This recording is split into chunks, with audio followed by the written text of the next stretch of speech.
Não por força. Impor as mãos sobre os enfermos pela primeira vez em meu ministério foi uma experiência maravilhosa. Eu sabia que o Senhor me dissera para orar pelos enfermos, como parte da pregação do Evangelho, tal como ele disse também aos seus discípulos em Marcos 16:18. E porão as mãos sobre os enfermos e os curarão. Mas isso era uma novidade para mim, e o diabo vinha enchendo a minha cabeça com lixo fazia algum tempo. Eu estava esperando na parada do ônibus, a caminho da segunda vez em que eu pregaria, quando o diabo falou especificamente dentro de meus pensamentos: nada vai acontecer. Ninguém será curado. Coisa alguma vai acontecer. Nada, nada. Como seria de esperar, fui assaltado por terrível pressentimento, o temor de que a unção não viria. Mas agora eu não podia mais parar. Durante a reunião, aquela ansiedade ainda me dominava, acerca do momento em que eu pregasse e convidasse as pessoas para virem à frente receber a cura. Naqueles primeiros anos, normalmente eu orava por uma pessoa de cada vez, contrário à maneira que faço atualmente, na maioria das reuniões de milagres que dirijo. Ali estava aquele pobre sujeito, esperando que eu orasse por ele. Fui então assaltado por aquele terrível sentimento. O temor apossou-se de mim e pensei: onde estás, Senhor? Que vou fazer agora? Tu mesmo disseste para fazermos isso. Movi minha mão na direção do rosto daquele homem e instantaneamente me sobreveio a unção do Espírito Santo. Eu sabia. Ele balançou sobre os seus pés e desabou, quando o poder do Espírito Santo perpassou por ele. E ele foi curado de sua enfermidade. Tal como observei na narrativa sobre a minha primeira aventura na pregação do Evangelho, quando fui instantaneamente curado da minha gaguez. Deus nunca se manifesta cedo demais, embora também nunca chegue atrasado. É como se Deus não aparecesse enquanto a nossa mão não é estendida na direção da pessoa carente, ou enquanto a nossa boca não se abre para falar. E exatamente no instante que parece que vamos morrer, o Senhor se manifesta. Por quê? Ele está testando a nossa fé. Ele nos está edificando para as tarefas mais difíceis que estão à nossa frente. Tiago escreveu que a prova da vossa fé obra a paciência. Tenha, porém, a paciência a sua obra perfeita, para que sejais perfeitos e completos, sem faltar em coisa alguma. Tiago 1:3-4. Você jamais conhecerá a tensão pela qual eu passava naquelas primeiras lições. Por muitas vezes desejei estar voltando para casa. E então pensava: ó Deus, eles vão rir de mim e eu vou transformar tudo isso em um fiasco. Mas na última hora vinha a unção, porquanto eu precisava passar por muitos testes e por muito amadurecimento, se tivesse de tornar-me o homem que Deus tensionava que fosse. Outro tanto acontecerá com você, quando você preparar-se para receber a presença e a unção do Espírito Santo, sem importar o trabalho que o Senhor tenha lhe reservado. Você terá de ser testado, esticado até o fim, para poder avançar para a perfeição. A unção de ontem não serve para a unção de hoje. A bênção do silêncio. Nos cultos dirigidos por Kathryn Kuhlman, sempre houve muito cântico. E ela mesmo, por muitas vezes, juntava gostosamente e com alegria sua voz aos cânticos. Mas também havia ocasiões em que ela dizia ao auditório: agora mais baixo, mais baixo. E era então que eu ficava indagando por qual motivo ela dizia tal coisa. Então, certa ocasião em que eu estava presente, ela disse: todos se calem, por favor. Era claro que ela falava com seriedade, e todo mundo se calou.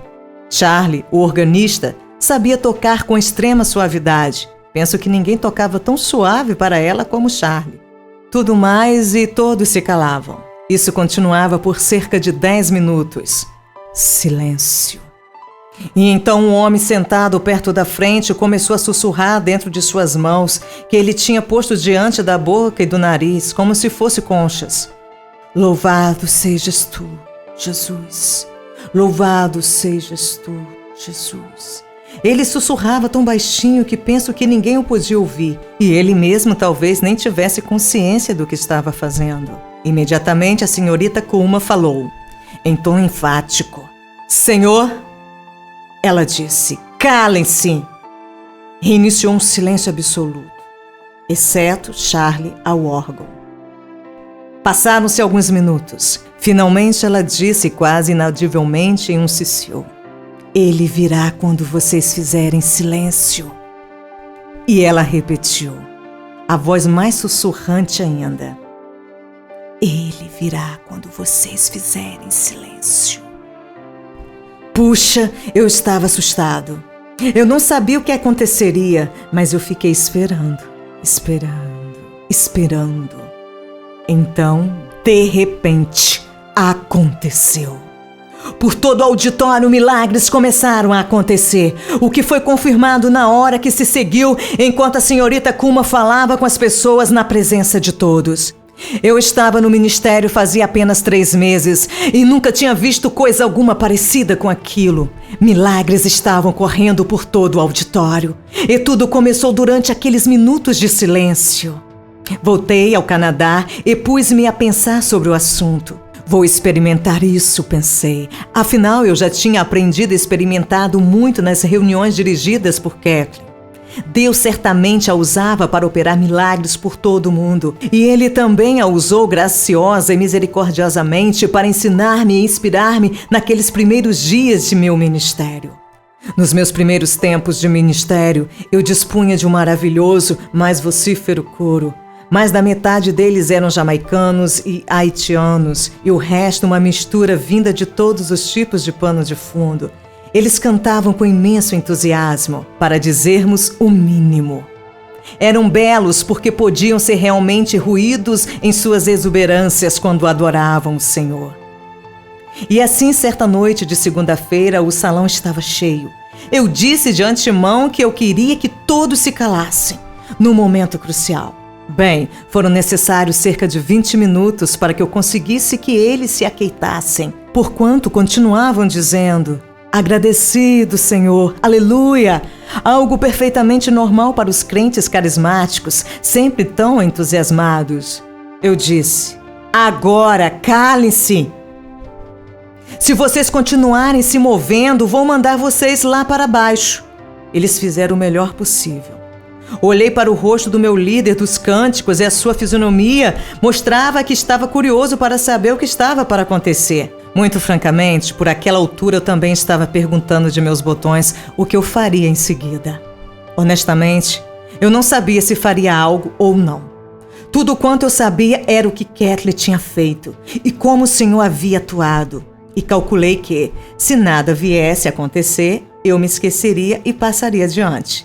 E repeti diante da multidão: "Façam completo silêncio." Mas foram necessários 20 minutos para que os membros do coro se calassem. Mas finalmente fez-se total silêncio no salão. E realmente fez-se total silêncio. Como eu não sabia o que fazer em seguida, fiquei esperando muito quieto. Não demorou e se tinha passado 40 minutos. Eu estava de olhos fechados, porque eu não fazia ideia sobre o que iria acontecer, se é que aconteceria alguma coisa. E depois de todo aquele tempo, eu nem queria olhar. E então, bam! O que era aquilo? E logo outro bam! E logo mais outros, aparentemente por todo o auditório. Eu não conseguia resistir e abri os olhos. 3 pessoas em diferentes lugares do salão tinham caído no chão. Enquanto eu olhava, mais 2 pessoas desabaram. E então, de repente, alguma coisa encheu todo o salão. Senti uma forte corrente elétrica, como se tivesse sido atingido por um relâmpago, e diante mesmo de meus olhos, quase todos caíram no chão. Virtualmente ninguém ficou de pé além de mim.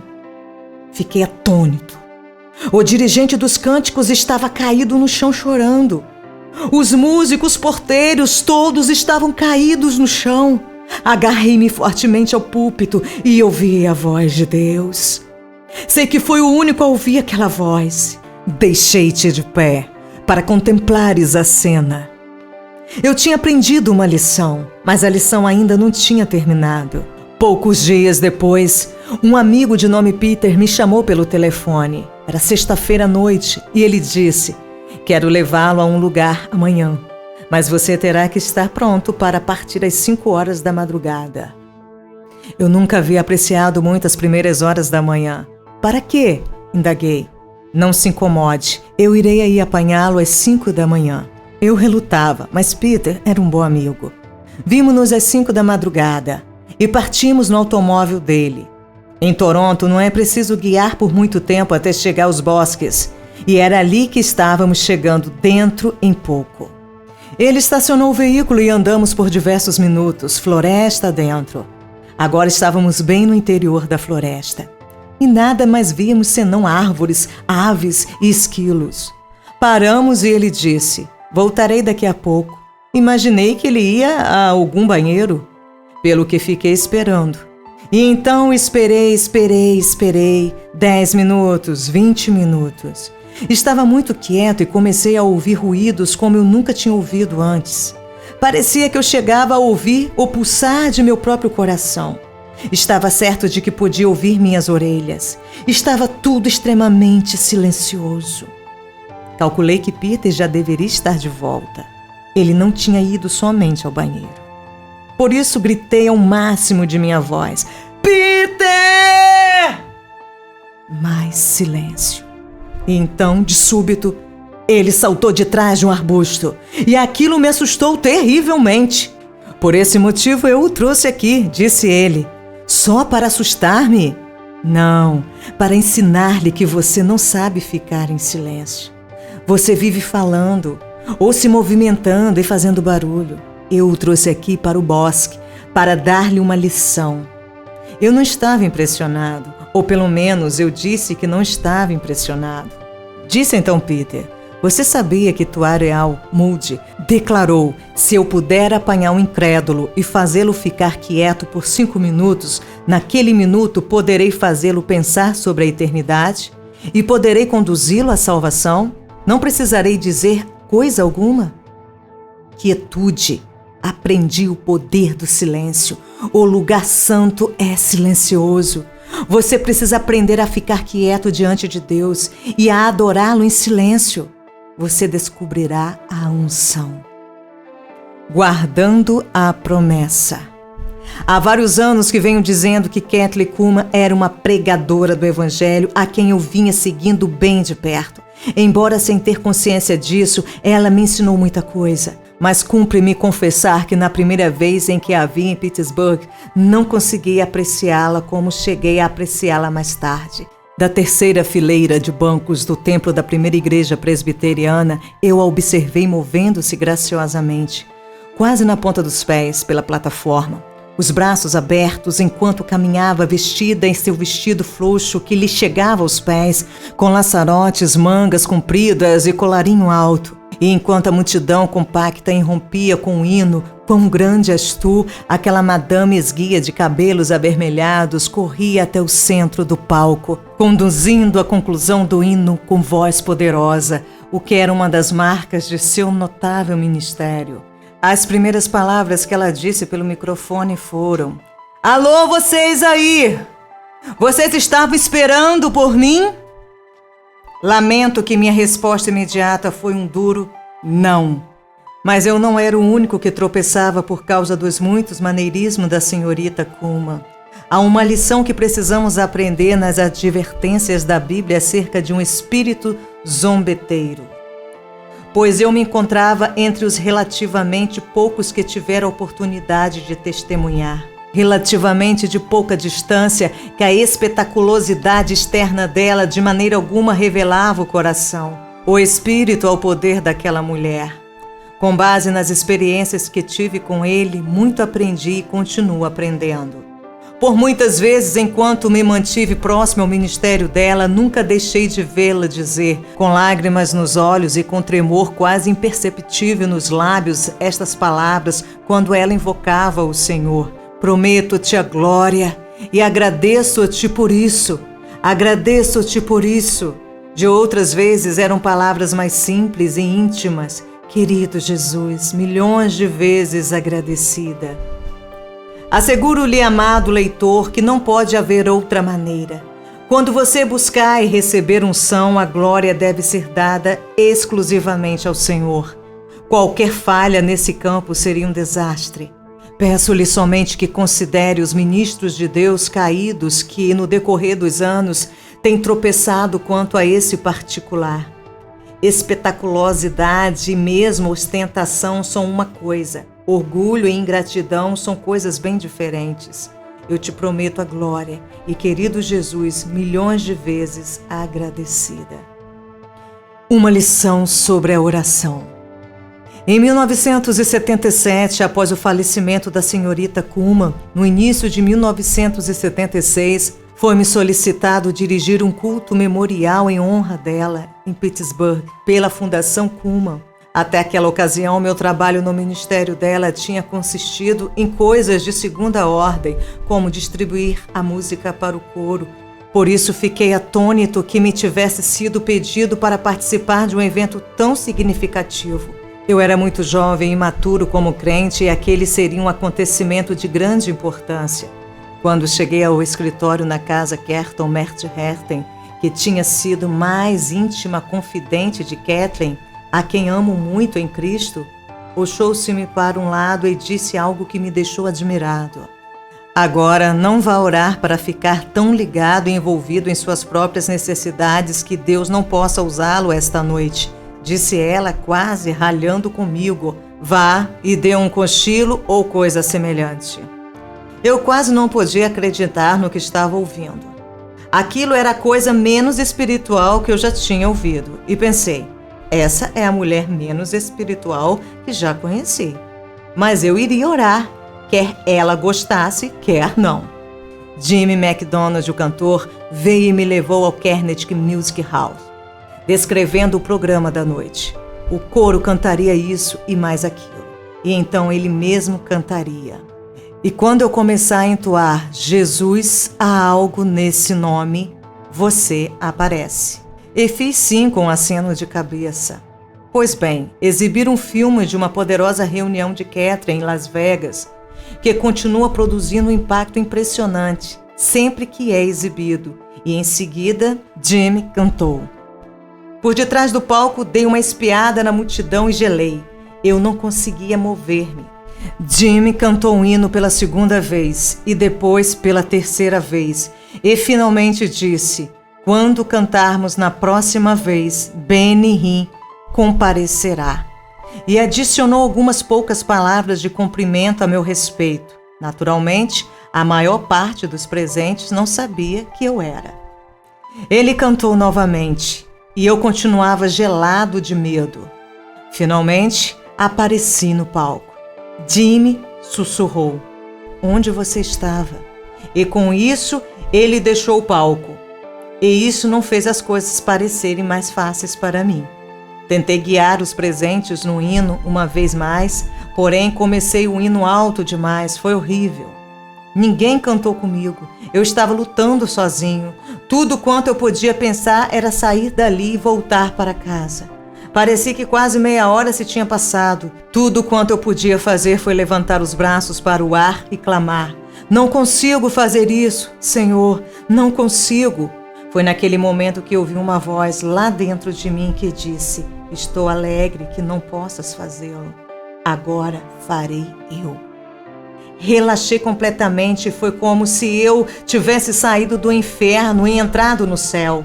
Houve uma liberação instantânea, depois de ter reconhecido, acima de qualquer sombra de dúvidas, que eu não podia fazer aquilo. O poder de Deus descendo e todos no auditório foram tocados. Não por mim, mas por Deus. Foi uma maravilhosa e comovente reunião. Matt veio até mim mais tarde e disse algo que eu nunca esquecerei. Kathleen sempre dizia que não são as nossas orações nem as nossas habilidades, mas a nossa rendição é que vale. Aprenda a render-se, Benny. Quanto a mim, estava tão surpreso diante de toda aquela experiência que só fui capaz de dizer, Matt, peço que não sei como fazer isso. Bem, você teve a sua primeira experiência esta noite, disse ela. De volta ao quarto do hotel, orei. Senhor, ensina-me como fazer isso. Eu sabia, a chave estava na declaração de Matt que ela fizera naquela tarde. Mas somente nesses últimos anos tenho realmente compreendido o que ela estava dizendo. Não ore somente porque você deve dirigir uma reunião, pois não falo com minha esposa somente quando tenho necessidades dela. A ideia é que eu mantenha um relacionamento amigável com ela. Outro tanto sucede no caso do Senhor. Devemos orar o tempo todo para que a nossa comunhão possa permanecer. Não para em seguida ignorá-lo por algum tempo, pois Deus dirá: sem relacionamento não há unção. A vida do crente depende da oração. Uma questão de confiança. Sei que Matt Heather tinha em mente essa questão de relacionamento e confiança. Na ocasião deste muito pessoal episódio que passo a compartilhar com você, meu leitor, sei que você compreenderá. Terminando um culto, altas horas da noite, Matt e eu estávamos indo de carro pelas ruas de Pittsburgh. As ruas estavam desertas e quando chegamos a um poste de iluminação, Matt voltou-se para mim e disse: "Você está vendo aquele edifício? Ali à esquerda?" Era ali que vivíamos a senhorita Kuma e eu por muito tempo em nossos primeiros anos. Era um edifício de apartamentos bastante castigados pelo tempo. Depois de uns momentos em silêncio, eu pedi a ela: "Matt, conte-me como era Kathleen naqueles dias." Depois de Matt ter pensado por um momento, a unção do Espírito Santo caiu sobre ela e era como se Deus tivesse entrado no veículo. E ela disse: "Benny, vou dizer-lhe algo agora, mas nunca se esqueça disso. Matt era uma pessoa poderosa e toda a minha atenção se concentrou no que ela estava para dizer. Você tem muito mais do que ela tinha quando ela tinha sua idade. O poder de Deus que você via em Kathleen só veio repousar nela nos últimos 10 anos de sua vida." Fiquei surpreso em extremo. "Matt, eu pensava que Kathleen sempre tivera aquela unção." "Oh, não," protestou ela. "Nos seus primeiros dias, ela tinha qualquer unção se comparado com o que ela veio a ter quando faleceu." E então ela olhou diretamente para mim, em meio à luz fraca que penetrava até o interior do automóvel e falou: "Você sabe por que Deus a ungiu da maneira como o fez?" Balancei a cabeça, indicando um não. "Porque ele pode confiar a ela a unção." Houve vários segundos de silêncio. Então ela apontou seu dedo indicador da mão direita diretamente para o meu rosto e disse em voz pausada, mas vigorosamente: "E se ele puder confiar em você?" Senti como se Deus estivesse falando comigo. "Se ele puder confiar em você?" Ela manteve o dedo apontado na direção do meu rosto por alguns instantes e se fez um silêncio de pedra enquanto dirigíamos o veículo pelas ruas escuras. De volta ao meu hotel, naquela noite, eu quase nem podia falar. Eu estava abalado. Falei com o Senhor com a maior seriedade que eu jamais tivera em minha vida. "Senhor, por favor, torna-me um homem ungido em quem tu possas confiar." Confiança. Prometo-te a glória. E, querido Jesus, milhões de vezes agradecido. Não há outra maneira.